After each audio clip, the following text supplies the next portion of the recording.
So now I have these two red LEDs setting a couple voltages, 2 volts there, 4 volts there, 100 ohm resistor putting a 10 milliamps of current through those LEDs. At this light level, only one LED will light up unless I cover the light dependent resistor. I can also turn the lamp off right there. Now we got the 2 lit up. And this lamp is not bright enough. I got it at the brightest setting right now.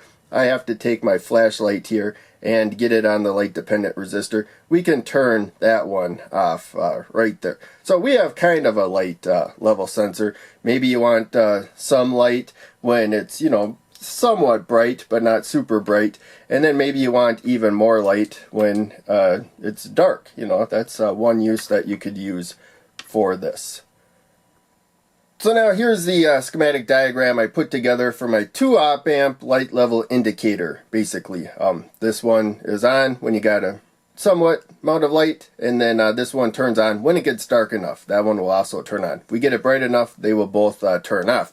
We are setting a 2 volt and 4 volt reference voltage. So 2 volts to that op amp right there, and 4 volts over to that op amp, because we have a 100 ohm resistor putting 10 milliamps of current through those series LEDs. So we got a couple voltages that are built up. Now, for both op amps, it is comparing that 2 voltages that we set with the light dependent resistor voltage divider right here, and that one sets the sensitivity. So in any case, when this voltage gets higher than whatever we have set there, the output goes low and the LED turns off for both of them. So very bright light turns off both of them.